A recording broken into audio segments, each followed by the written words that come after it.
जय हिंद। Welcome to Vijaypath education Palampur. आज की इस क्लास में हम नेशनल और इंटरनेशनल ऑर्गेनाइजेशंस के बारे में जानेंगे। राष्ट्रीय और अंतर्राष्ट्रीय संगठनों के बारे में आज की ये महत्वपूर्ण क्लास आपके लिए मैं लेके आया हूँ। कंप्लीट डिटेल के साथ हम आज की इस क्लास को स्टार्ट करने वाले हैं।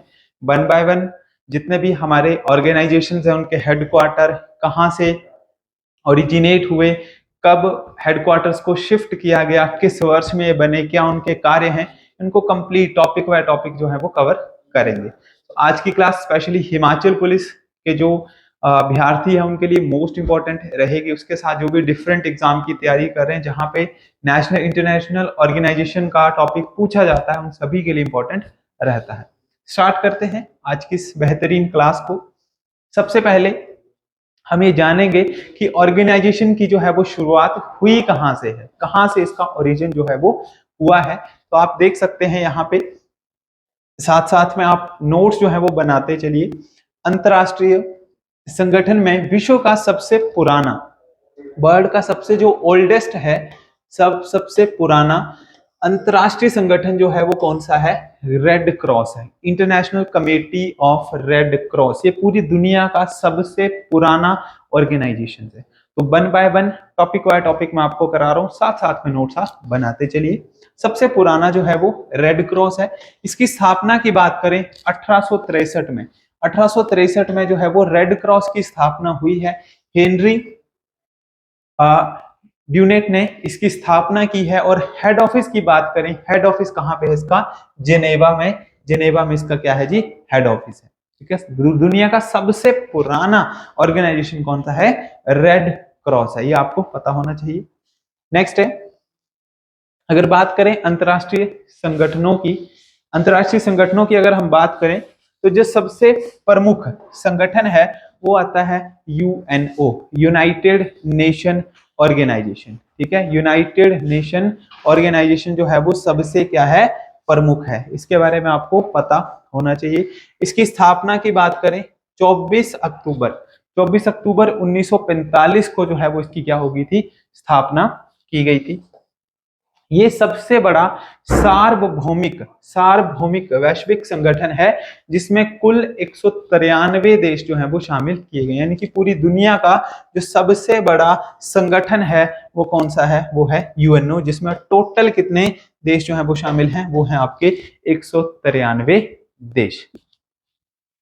नेक्स्ट है, संयुक्त राष्ट्र संघ का गठन मानवता को स्वर्ग पहुंचाने के लिए नहीं बल्कि उसे नरक से बचाने के लिए हुआ है। तो एक स्टेटमेंट जो है यूएनओ के बारे में कही थी। यूएनओ का मतलब संयुक्त राष्ट्र संघ, यानी कि यूएनओ का जो गठन है वो किस पर्पस से हुआ है? तो ये चीज यहाँ पे बताई गई है कि मानवता को स्वर्ग पहुंचाने के लिए नहीं है। एक्चुअल में जो मानवता नरक में चली गई है, ठीक है, या फिर जो नरक की तरफ जा रही है उससे बचाने के लिए यहाँ पे स्टेटमेंट दी गई थी।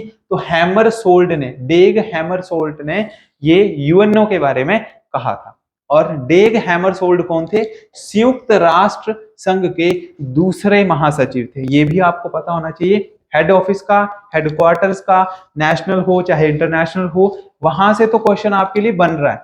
लेकिन यहाँ पे इस तरीके के क्वेश्चन भी आपके बन सकते हैं कि जो डेग हैमरसोल्ड थे वो संयुक्त राष्ट्र संघ के कौन से महासचिव थे। तो जरूरी नहीं है कि हेड ऑफिस और उनका जो फाउंडर एयर है वही आपसे पूछा जाए, इस तरीके का क्वेश्चन भी पूछा जा सकता है। सेकंड स्टेटमेंट की बात करते हैं चर्चिल की। चर्चिल की एक स्टेटमेंट है कि हथियार लड़ाने से बढ़िया है कि जवान लड़ाई जाए। यानी कि अगर जब एक कंट्री की लड़ाई दूसरी कंट्री के साथ होती है तो हम वहां पे हथियार नहीं लेके जाएंगे। हमें तलवारों से, बंदूकों से, गोलीबारी से बात नहीं करनी है, हमें अपनी जवान से बात करनी है।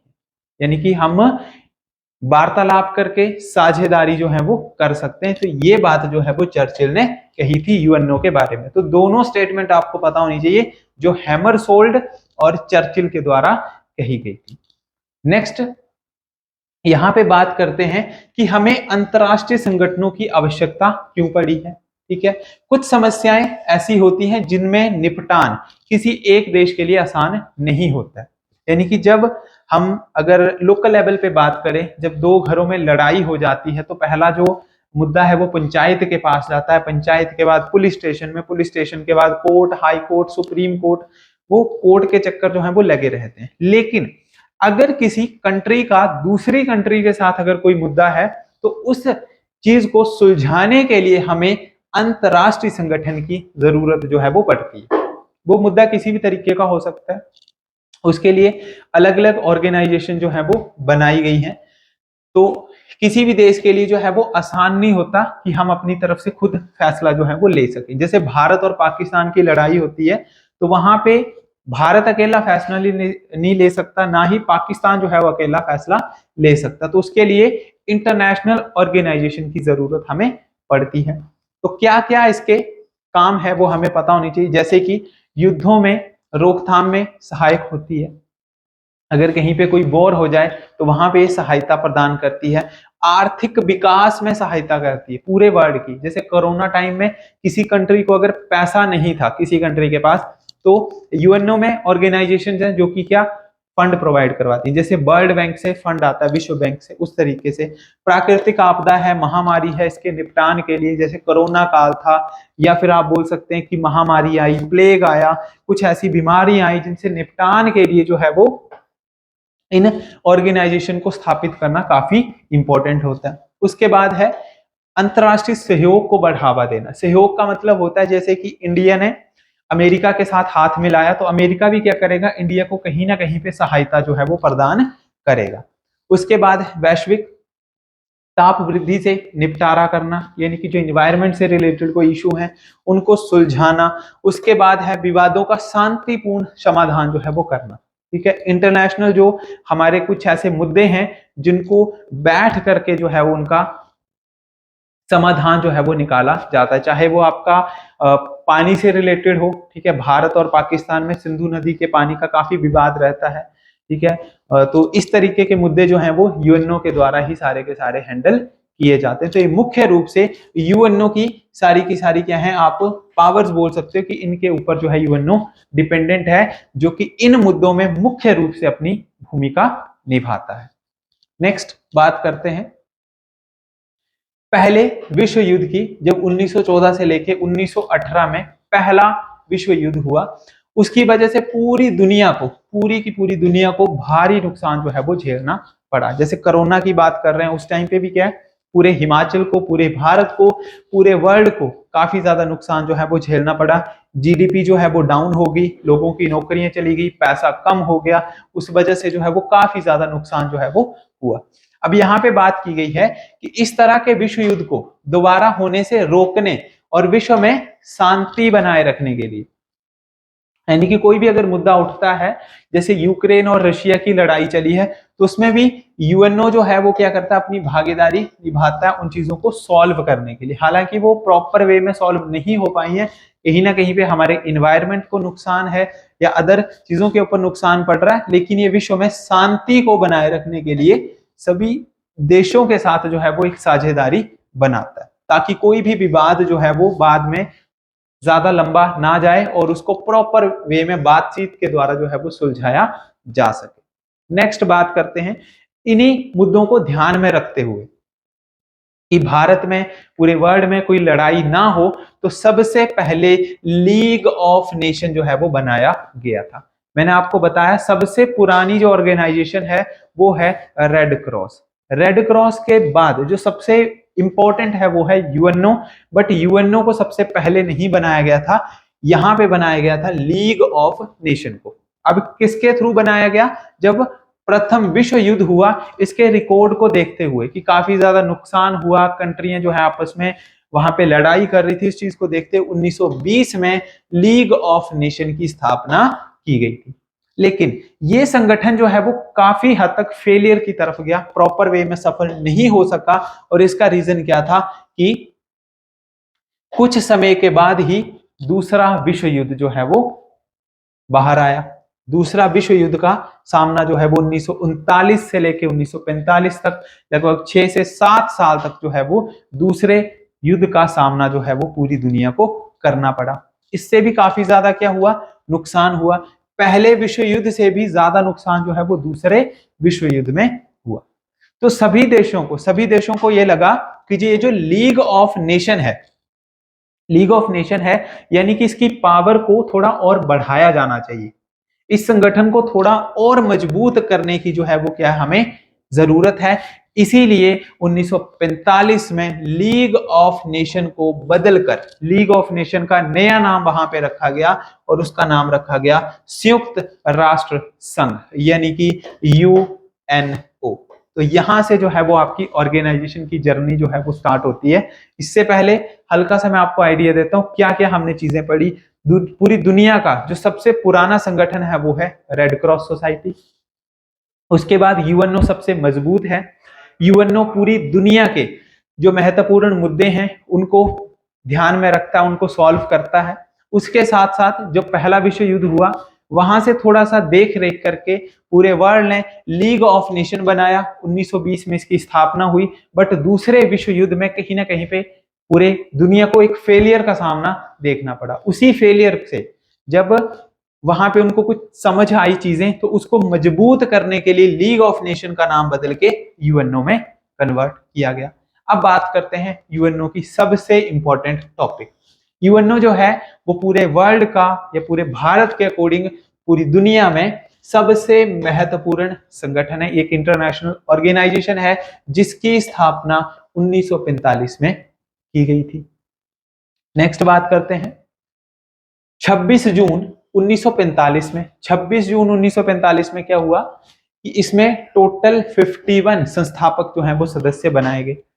टोटल जो सदस्य थे स्टार्टिंग के टाइम में, टोटल जो कंट्रियां थी उसमें 1945 में टोटल 51 जो थे वो देशों ने अपना सहयोग दिया था। उसके बाद 24 अक्टूबर 1945 को संयुक्त राष्ट्र संघ की स्थापना कर दी। यानी कि उससे पहले कंट्रियों ने अपनी भागीदारी बनाई थी, लेकिन एक प्रॉपर वे में एक एनजीओ टाइप या एक ऑर्गेनाइजेशन जो है वो 1945 में 24 अक्टूबर 1945 में पूरा सेटअप जो है वो बना दिया गया। इसमें 30 अक्टूबर 1945 को भारत ने यूएनओ में अपनी हिस्सेदारी डाल दी। यानी कि स्टार्टिंग की जब बात करें, जब यूएनओ बना था तब भारत उसका हिस्सा नहीं था। यह हिस्सा बना है 30 अक्टूबर 1945 को। 30 अक्टूबर 1945 को भारत ने अपना हिस्सा जो है वो यूएनओ में डाल दिया। 2002 में जो दक्षिणी सूडान है वो यूएनओ का सबसे लेटेस्ट, सबसे नया सदस्य बना है और इसमें टोटल 193 सदस्यों की हमने जो है वो बात की है। वर्तमान में 193 सदस्य हैं, जिसमें भारत जो है वो खुद एक यूएनओ का सदस्य है। और सबसे नई कंट्री जो यूएनओ में ऐड होने वाली है उसका नाम है साउथ सूडान, दक्षिणी सूडान, जो कि यूएनओ का 193वां देश बना है। और कब शामिल हुआ था यूएनओ में? 2002 में। यहां तक आपको सारी चीजें यूनाइटेड नेशन ऑर्गेनाइजेशन की प्रॉपर वे में पता होनी चाहिए। नेक्स्ट बात करते हैं यूएनओ के बारे में ही कि यूएनओ का मुख्य उद्देश्य क्या है। यूएनओ का मुख्य उद्देश्य क्या है? सबसे पहले है अंतर्राष्ट्रीय शांति और सुरक्षा बनाए रखना। अंतर्राष्ट्रीय शांति और सुरक्षा जो है वो बनाए रखना प्रॉपर मैनर में। राष्ट्रों के बीच मित्रतापूर्ण संबंध को स्थापित करना, यानी कि अगर दो कंट्रियां हैं तो उनके बीच अगर कोई विवाद हो रहा है तो उसको प्रॉपर वे में एक मित्रता के रूप में, शांति के रूप में जो है वो प्रॉपर वे में उसको सॉल्व करना। मानव अधिकारों और प्रोत्साहन देने हेतु अंतर्राष्ट्रीय सहयोग प्राप्त करना, यानी कि जैसे नोबेल प्राइज है, ठीक है, वर्ल्ड लेवल की ऑर्गेनाइजेशन है, तो वो क्या कर रही है, कहीं ना कहीं पे प्रमोट कर रही है, हमारे रिसर्च को प्रमोट कर रही है कि आप आगे आएं, आप इन चीजों को रिसर्च करें, ठीक है। तो ये चीज सारी की सारी यूएनओ के ही अंडर आती है, चाहे वो हमारे अधिकारों से रिलेटेड है या फिर हमारे लिए प्रोत्साहन के रूप में है। उसके बाद इसके जो मुख्य अंग हैं इनके बारे में हमें पता होना चाहिए। संयुक्त राष्ट्र संघ के मुख्य जो हैं वो छह अंग माने जाते हैं, मुख्य छह अंग माने जाते हैं, जिसमें से सबसे पहले है संयुक्त राष्ट्र महासभा। आपको पता होना चाहिए यूएनओ के कुल कितने पार्ट माने जाते हैं, टोटल 6। सबसे पहले है संयुक्त राष्ट्र महासभा। दूसरे नंबर पे अगर बात करें तो वो है सुरक्षा परिषद, सिक्योरिटी काउंसिल, ये आपका सेकंड है। थर्ड की बात करें वो है आर्थिक एवं सामाजिक परिषद, आर्थिक एवं सामाजिक परिषद। चौथे नंबर की बात करें ये है संयुक्त राष्ट्र न्यास परिषद, संयुक्त राष्ट्र न्यास परिषद यानी कि ट्रस्टशिप काउंसिल जो है इसको हम बोलते हैं। नेक्स्ट है फिफ्थ नंबर पे वो है अंतरराष्ट्रीय न्यायालय, इंटरनेशनल कोर्ट ऑफ जस्टिस। अगर दो देशों में अगर कोई बात हो रही है, वहां पे अगर फैसला कोर्ट तक गया है तो वो कहां पे जाएंगे, वो जाएंगे इंटरनेशनल कोर्ट में। अगर यहाँ पे लोकल लेवल पे अगर कोई चीज हुई है तो हम कहाँ जाएंगे, हाई कोर्ट जाएंगे, ज्यादा से ज्यादा सुप्रीम कोर्ट जाएंगे। लेकिन जब दो देशों के बीच में अगर कोई फैसला लेना है तो वो कहाँ जाता है, वो इंटरनेशनल कोर्ट में जाता है। ये इसका 5वां अंग है। 6वें अंग की बात करें संयुक्त राष्ट्र सचिवालय, सेक्रेटरीट है जो कि दिल्ली के कामकाज को जो है वो देखता है। यूएनओ में जो दिल्ली का कामकाज होता है वो इसको देखने का कार्य करता है। तो ये मुख्य रूप से हमारे 6 यूएनओ के अंग हैं जिनके बारे में आपको पता होना चाहिए। ये आज की क्लास के हमारे कुछ इंपॉर्टेंट क्वेश्चन थे। जल्दी नेक्स्ट क्लास के साथ हम फिर से जुड़ेंगे। तब तक के लिए जय हिंद, जय भारत।